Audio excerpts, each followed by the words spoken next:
مسلمانوں کی دنیا میں نیا ایک رہنما نکلا،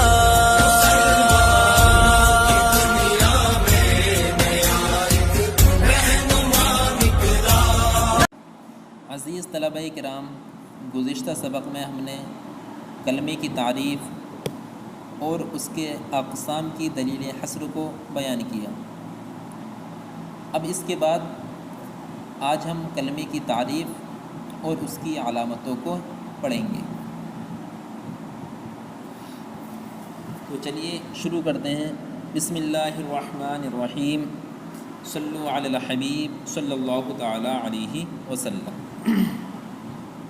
فحد الاسم کلمۃ تدل علی معنی فی نفسها غیر مقترن بأحد الازمنة الثلاثة عن الماضی والحال والاستقبال کرجل وعلم۔ دیکھیے سب سے پہلے لفظ آیا فحد الاسمی، تو سب سے پہلی بات یہ کہ یہ فا کون سا ہے؟ تو اس کا جواب یہ ہے کہ یہ فا فصیحہ ہے، اور فا فصیحہ کس کو بولتے ہیں؟ تو فا فصیحہ اس کو بولتے ہیں جو شرط محذوف پر دلالت کرے، یعنی جہاں پر بھی فا فصیحہ ہوگا تو سمجھ جاؤ کہ یہاں پر شرط محذوف ہے۔ تو جب یہ فا فصیحہ ہے تو اس کی شرط محذوف کیا ہے؟ تو اس کی شرط محذوف یہ ہے کہ اذا بجنا دلیل الحصر فحد الاسمی، ٹھیک ہے، یہ اس کی شرط محذوف ہے۔ ترجمہ اس کا اس طریقے پر ہوگا کہ جب ہم نے دلیل حصر کو بیان کر دیا تو اب اسمی کی تعریف یہ ہے، ٹھیک ہے۔ تو یہ یہاں پر یہ فا فصیحہ ہے۔ اب فا کی بات پوری ہونے کے بعد اب ایک اعتراض اور ذہن میں آتا ہے۔ اعتراض یہ ہے کہ جب مصنف علیہ الرحمہ نے دلیل حصر بیان کی تو دلیل حصر سے ہی ہم اسم، فعل اور حرف کی تعریف کو سمجھ چکے تھے، لیکن پھر مصنف علیہ الرحمہ نے کلمہ اسم کی تعریف، فعل کی تعریف اور حرف کی تعریف اور ان کی علامتوں کو ذکر کیا۔ تو اس کی وجہ کیا ہے؟ یہ دوبارہ مصنف علیہ الرحمہ نے ان کی تعریفوں کو کیوں ذکر کیا؟ تو اس کا جواب یہ ہے کہ مصنف علیہ الرحمہ نے ان طالب علم کا خیال کیا ہے، یعنی ان طلباء کا خیال کیا ہے کہ جو طلباء کمزور ذہن کے ہوتے ہیں، تو ان کمزور ذہن طلباء کو اپنی نظر میں ملحوظ رکھتے ہوئے اسم، فعل اور حرف کی مستقل طور پر ان میں سے ہر ایک کی تعریف بیان کر دی اور ساتھ ساتھ ان کی علامتیں بھی بیان کر دی۔ چلیے اسمی کی تعریف پڑھتے ہیں۔ فحد الاسمی، اسمی کی تعریف، کلمۃ تدل علی معنی فی نفسها غیر مقترن بأحد الازمنة الثلاثة عن الماضی والحال والاستقبال کرجل وعلم، کہ اسم ایسا کلمہ ہے کہ جو دلالت کرے معنی فی نفسها پر، غیر مقترن اور ملا ہوا نہ ہو بأحد الازمنة الثلاثة، تینوں زمانوں میں سے کسی ایک کے ساتھ۔ اور تینوں زمانوں سے مراد کیا ہے؟ بتا رہے ہیں کہ عن الماضی والحال والاستقبال، میری مراد ماضی، حال اور استقبال ہے، ٹھیک ہے۔ ان تینوں زمانوں میں سے کسی کے ساتھ بھی وہ اسم ملا ہوا نہ ہو،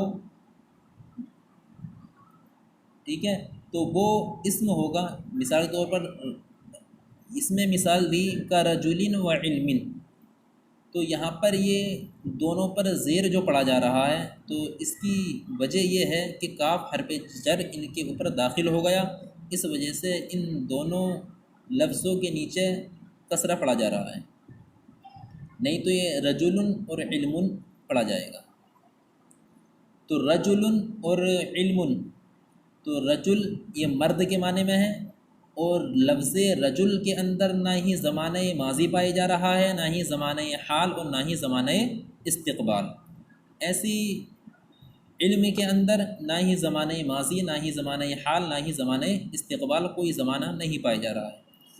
تو ان دونوں لفظوں پر اسم کی تعریف صادق آ گئی تو پتہ چلا کہ یہ دونوں اسم ہیں۔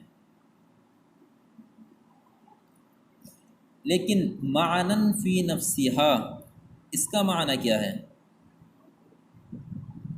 تو اصل میں اس کا معنی ہے یعنی ایسا معنی جو اس کی ذات میں ہو، لیکن اگر ہم علی معنن فی نفسہا میں جو فی ہے اس فی کو بمعنی با لیں تو اب اور بھی زیادہ وضاحت ہو جائے گی۔ پھر اس کا ترجمہ اور اسمی کی تعریف اس طریقے پر ہوگی کہ اسم ایسا کلمہ ہے کہ جو اپنے معنی پر دلالت کرے بذات خود، ٹھیک ہے، یعنی اسم ایسا کلمہ ہے جو بذات خود اپنے معنی پر دلالت کرے اور تینوں زمانوں میں سے کسی ایک کے ساتھ بھی ملا ہوا نہ ہو۔ اور تینوں زمانوں سے مراد کیا کرے؟ میری مراد ماضی، حال اور استقبال ہے، جیسے کہ رجل اور علم۔ یہ اسمی کی تعریف اور اس کی مثال یہاں پر مکمل ہو گئی۔ اب یہاں سے مصنف علیہ الرحمہ اسم کی علامتوں کو بیان کر رہے ہیں کہ اسم کی علامتیں کیا کیا ہیں۔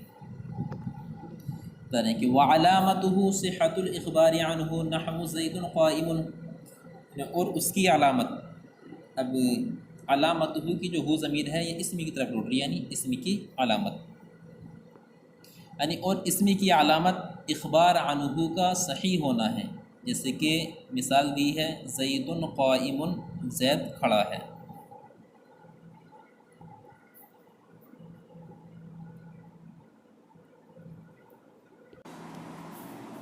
اب یہاں پر ایک اعتراض اور ذہن میں آتا ہے، اعتراض یہ ہے کہ جب اسم کی تعریف سے ہی اسم کی پہچان ہو گئی، ہم نے پہچان لیا کہ اسم کس کو کہتے ہیں، تو پھر اب اس کی علامتیں بیان کرنے کی کیا ضرورت تھی؟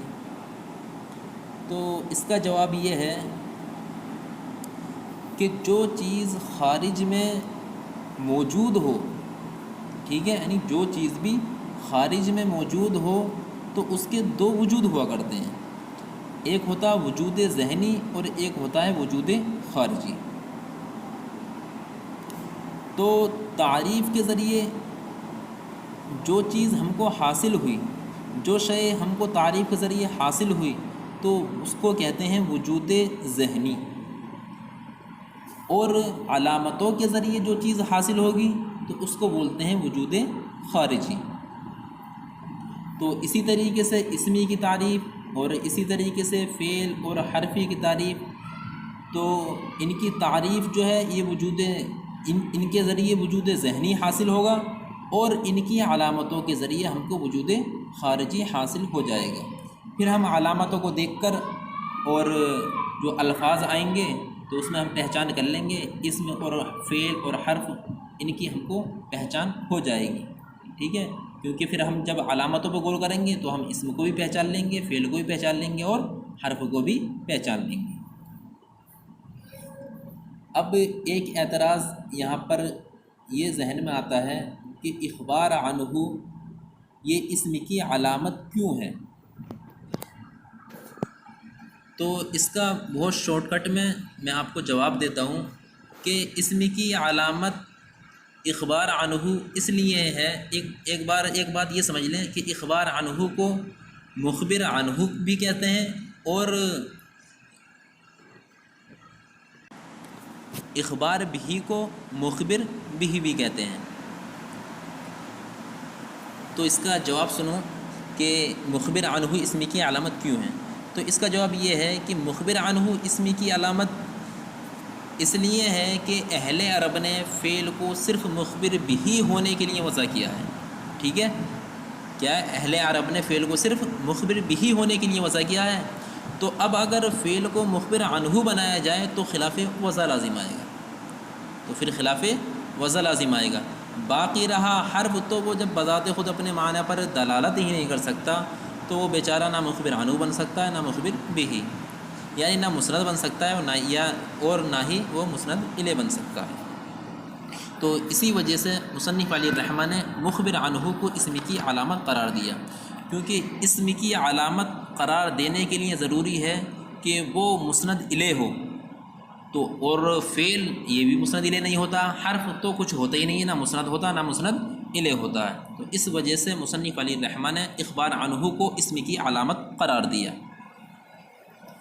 دیکھیے وعلامتہ صحۃ الاخبار عنہ نحو زید قائم، اور اسم کی علامت اخبار عنہ کا صحیح ہونا ہے، جیسے زید قائم، زید کھڑا ہے، تو زید قائم میں اخبار عنہ اور اخبار بھی کون ہے؟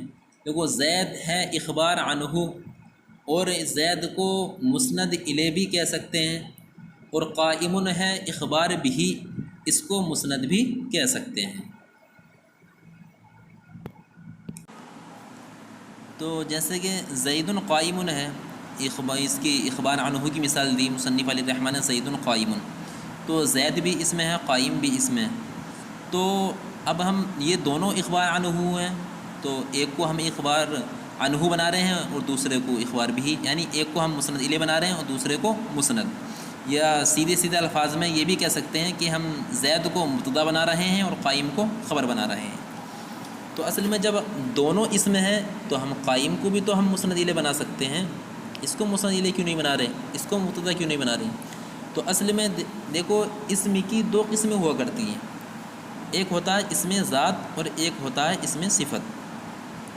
تو اسم ذات وہ ہوتا ہے جو کسی شے کے وجود پر ذاتی طور پر دلالت کریں، تو وہ اسم ذات ہوا کرتا ہے،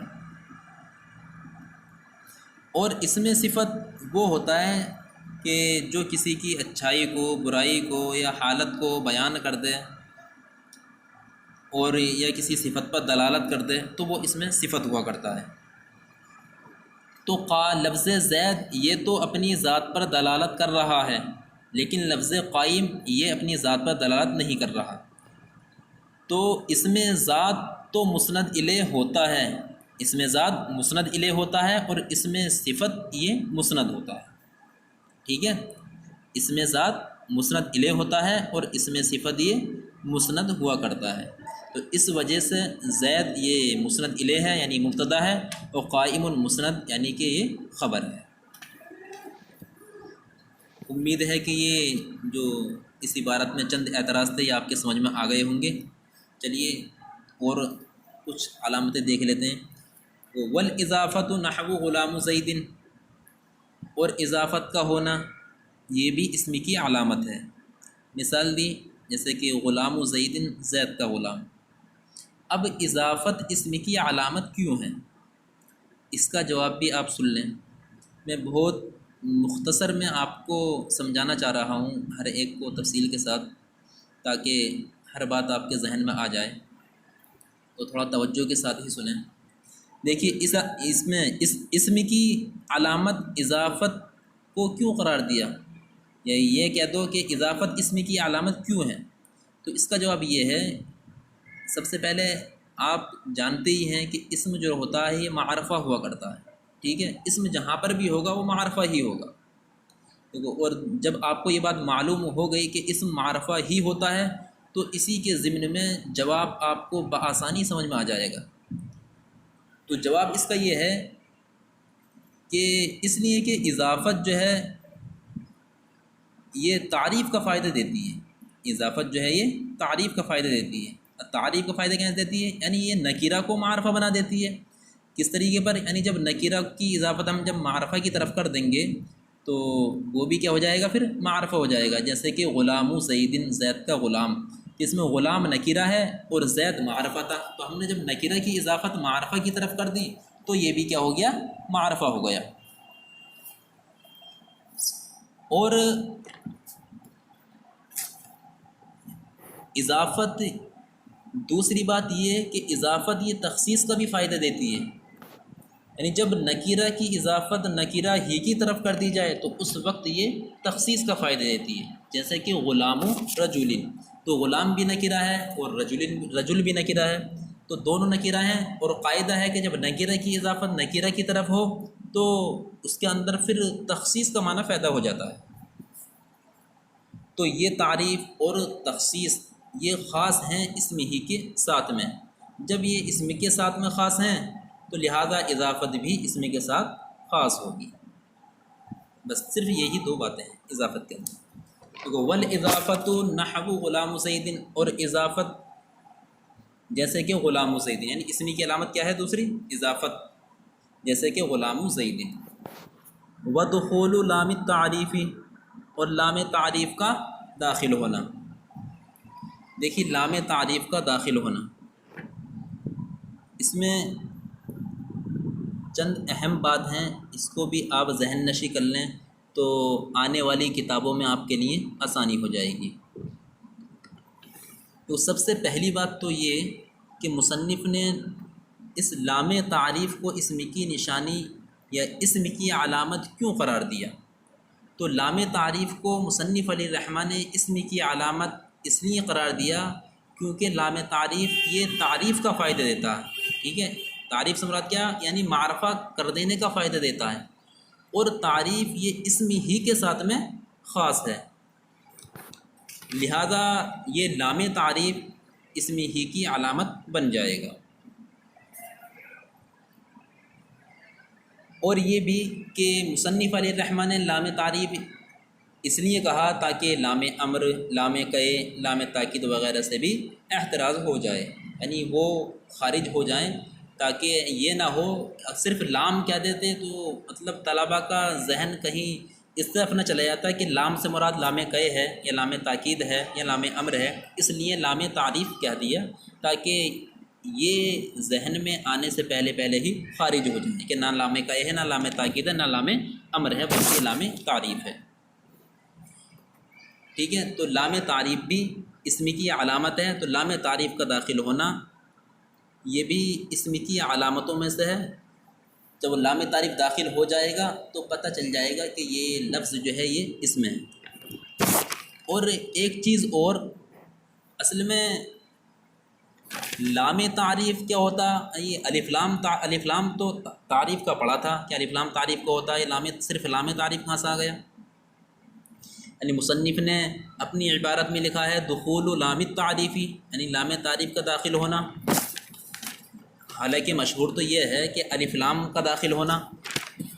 آپ نے پڑھا ہوگا کہ الف لام کے ذریعے لفظ کو معرفہ بنا لیا جاتا ہے، جیسے کہ لفظ کتاب ہے یا لفظ جمل ہے، جب ہم اس پر الف لام داخل کر دیں گے، الکتاب الجمل کہہ دیں گے تو یہ معرفہ ہو جائے گا. تو الف لام تعریف کا ہوتا ہے، مصنف نے یہاں پر صرف لام تعریف کہہ دیا. تو اس کی وجہ کیا ہے؟ اصل میں کہنا یہ چاہیے تھا مصنف کو دخول الف التعریفی و لامی ہی کہنا چاہیے تھا، لیکن صرف دخول لام التعریفی کہا. تو اس کی وجہ کیا ہے؟ تو اس کا جواب یہ ہے کہ اصل میں حرف تعریف میں نحویوں کا اختلاف ہے. اس کے اندر 3 مذہب ہیں. ایک مذہب امام سیبوی کا ہے، اور ایک مذہب امام خلیل بن احمد کا ہے، اور ایک مذہب امام مبرد کا ہے. امام سیبوی کا مذہب حرف تعریف کے بارے میں یہ ہے، وہ کہتے ہیں کہ صرف لام یہ حرف تعریف ہے، اور شروع میں جو حمزہ لے کر آتے ہیں اس لیے لے کر آتے ہیں تاکہ ابتدائی بالسکون لازم نہ آئے. اور دوسرا مذہب امام خلیل بن احمد کا ہے، اور ان کا مذہب یہ ہے کہ حرف تعریف الف لام کا مجموعہ ہے، جس طریقے سے حل یہ استفہام کا مجموعہ ہے.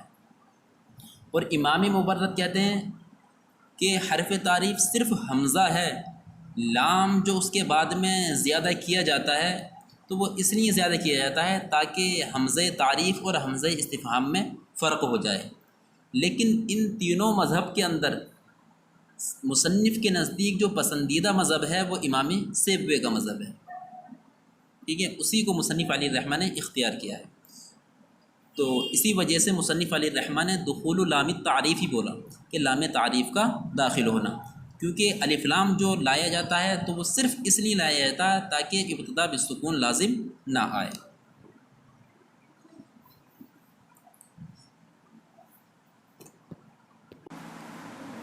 عزیز طلبہ کرام، میں آپ کو ایک بات بتا دوں کہ جب آپ اس کتاب کا سبق پڑھا کریں تو ایک کاپی اور ایک پین لے کر ساتھ میں بیٹھ جایا کریں، اور جو بھی اعتراض اور جواب الگ سے آپ کو بتائے جا رہے ہیں اس کو آپ اپنی کاپی میں نوٹ کر لیجئے، تاکہ آنے والے وقت کے لیے یہ چیز آپ کے لیے بہت فائدہ مند ہوگی.